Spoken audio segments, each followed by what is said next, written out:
नमस्कार दोस्तों, मैं डॉक्टर सुनील पाटीदार आपका अपने चैनल पर बहुत बहुत स्वागत करता हूं, अभिनंदन करता हूं। दोस्तों, आज हम पुरुषों की एक आम समस्या के बारे में बात कर रहे हैं। मेल्स की एक कॉमन कंप्लेंट के बारे में बात कर रहे हैं। दोस्तों, हम लोग बात कर रहे हैं प्रीमेच्योर इजैकुलेशन के बारे में। प्रीमेच्योर इजैकुलेशन एक मेडिकल टर्म है। हिंदी में हम इसे शीघ्र पतन कहते हैं और शीघ्र पतन की समस्या, ये जो समस्या है, बड़ी कॉमनली आज के समय में देखी जाती है। कॉमन कंप्लेंट बन चुका है प्रीमेच्योर इजैकुलेशन। दोस्तों, ये समस्या 18 साल से लेकर किसी भी एज ग्रुप में ये स्टार्ट हो सकती है। और ड्यूरिंग सेक्सुअल इंटरकोर्स यदि आप अर्ली इजैकुलेट हो जाते हैं, अर्ली डिस्चार्ज हो जाते हैं, तो इसको प्रीमेच्योर इजैकुलेशन हम कहते हैं। The international society of sexual medicine के अकॉर्डिंग इसकी जो डेफिनेशन रखी गई है वो ये है कि यदि आप हमेशा वेजाइनल पेनिट्रेशन के पहले या वेजाइनल पेनिट्रेशन के दौरान 1 मिनट के अंदर इजैकुलेट हो जाते हैं, डिस्चार्ज हो जाते हैं, तो इसको कहते हैं प्रीमेच्योर इजैकुलेशन। दोस्तों, यदि प्रीमेच्योर इजैकुलेशन के कारणों की हम बात करें, इसके कॉजेज़ की बात करें, तो बहुत सारे ऐसे कारण होते हैं जिसकी वजह से ये समस्या शुरू हो सकती है। दोस्तों, प्रीमेच्योर इजैकुलेशन की समस्या उन लोगों में अधिक देखने को मिलती है जो लोग शराब का सेवन करते हैं, एल्कोहल कंज्यूम करते हैं, या वो तंबाकू चबाते हैं, स्मोकिंग करते हैं, या किसी भी तरह के नशे का यदि वो इस्तेमाल करते हैं, तो उन लोगों में ये समस्या बड़ी कॉमनली देखी जाती है। इसके अलावा दोस्तों, यदि आपको डायबिटीज़ है,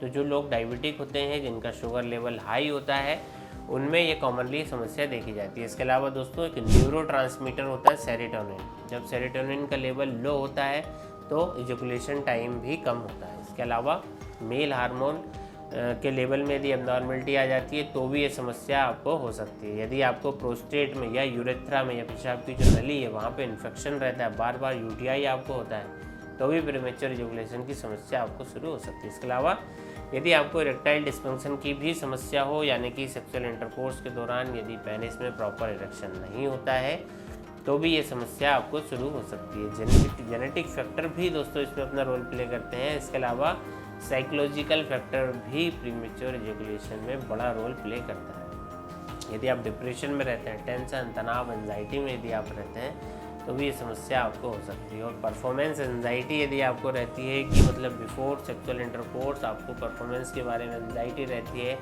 कि आपकी परफॉर्मेंस ड्यूरिंग इंटरकोर्स कैसी रहेगी, किस तरीके की होगी, तो इसके बारे में यदि आप ज़्यादा सोच लेते हैं पहले से भी, तो ये समस्या आपको हो सकती है। इसके अलावा बहुत सारे मेंटल इश्यूज़ भी होते हैं जिनकी वजह से ये समस्या शुरू हो सकती है। दोस्तों, अब हम बात करते हैं इसकी होम्योपैथिक मेडिसिन के बारे में, इसके ट्रीटमेंट प्लान के बारे में। तो दोस्तों, होम्योपैथिक साइंस में प्रीमेच्योर इजैकुलेशन को ठीक करने के लिए, इसे परमानेंट क्योर करने के लिए बहुत सारी मेडिसिन है, लेकिन ये डिपेंड होता है पेशेंट के टोटलिटी ऑफ सिम्टम्स के आधार पर, और वो डिपेंड होता है पेशेंट के इंडिविजुअलाइजेशन के आधार पर, रूट कॉज के आधार पर कि किस वजह से ये समस्या शुरू हुई है। तो इसके लिए आपको अपने केस जो है किसी अच्छे होम्योपैथिक फिजिशियन के सामने डिस्क्राइब करना होगा। ऐसा आप ऑनलाइन कंसल्टेशन के माध्यम से भी कर सकते हैं, ऑफलाइन तरीके से भी आप ये कर सकते हैं।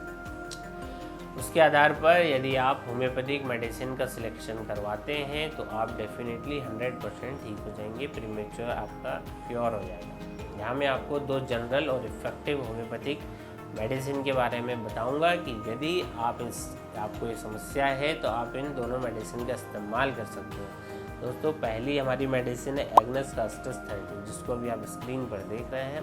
एग्नेस कास्टस प्रीमेच्योर इजैकुलेशन के लिए होम्योपैथिक में बहुत अच्छी मेडिसिन ये मानी जाती है। इसके जो पेशेंट होते हैं, इन्होंने हस्तमैथुन की बहुत ज़्यादा मास्टरबेशन की उनमें आदत होती है, वो लोग बहुत कम उम्र से, यानी कि 13-14 साल की उम्र से ही वो लोग हस्तमैथुन करना शुरू कर देते हैं, और 25-30 की उम्र तक आते हुए उनका जो शरीर है निस्तेज हो चुका होता है, उनके शरीर में बहुत ज़्यादा वीकनेस डेवलप हो चुकी होती है, उनके सेक्सुअल ऑर्गन बहुत ज़्यादा रिलैक्स हो जाते हैं, बहुत ज़्यादा सेक्सुअल डिज़ायर होने के बाद भी उनके अंदर प्रॉपर इरेक्शन ऑफ पेनिस नहीं हो पाता, यानी कि कड़कपन जो है वो पूरी तरीके से नहीं हो पाता। तब उस कंडीशन में एग्नेस कास्टस हमें देना है 2-2 बूंद दिन में 3 बार लगातार 1 से 2 महीने के लिए। इसके बाद अगली हमारी मेडिसिन आती है दोस्तों कैलेडियम। इसी भी हम 30 पोटेंसी में यूज़ करते हैं, उसे दिन में 3 बार देना चाहिए, 2-2 बूंद। इसके जो पेशेंट होते हैं उनमें जो सेक्सुअल एक्साइटमेंट के दौरान भी किसी भी तरह का इरेक्शन हमें देखने को नहीं मिलता है, और इरेक्शन ना होने की अवस्था में भी उनका इजैकुलेशन हो जाता है, तो पेशेंट कई तरह के नशे करने का भी आदी होता है। तब उस कंडीशन में हमें कैलेडियम 30 30 पोटेंसी में कैलेडियम दवा देनी है और इन दोनों ही दवाइयों को कुछ मंथ तक आप रेगुलर करेंगे, जिससे आपको अच्छे परिणाम मिलेंगे। अदरवाइज़ दोस्तों आप अपना केस किसी भी अच्छे होम्योपैथिक डॉक्टर के सामने डिटेल में रख सकते हैं, अपना ट्रीटमेंट करवा सकते हैं। तो इस केस में दोस्तों होम्योपैथिक जो ट्रीटमेंट है बहुत कारगर सिद्ध होता है। आशा करता हूँ कि अब आप अच्छे समझ गए हैं प्रीमेच्योर इजैकुलेशन के कारण और उसके होम्योपैथिक ट्रीटमेंट के बारे में। दोस्तों आशा करता हूँ आपको ये वीडियो जरूर से पसंद आया होगा, आपके लिए लाभकारी साबित होगा। मिलते हैं जल्दी नेक्स्ट वीडियो में, देखते रहिए माय स्टॉक। धन्यवाद।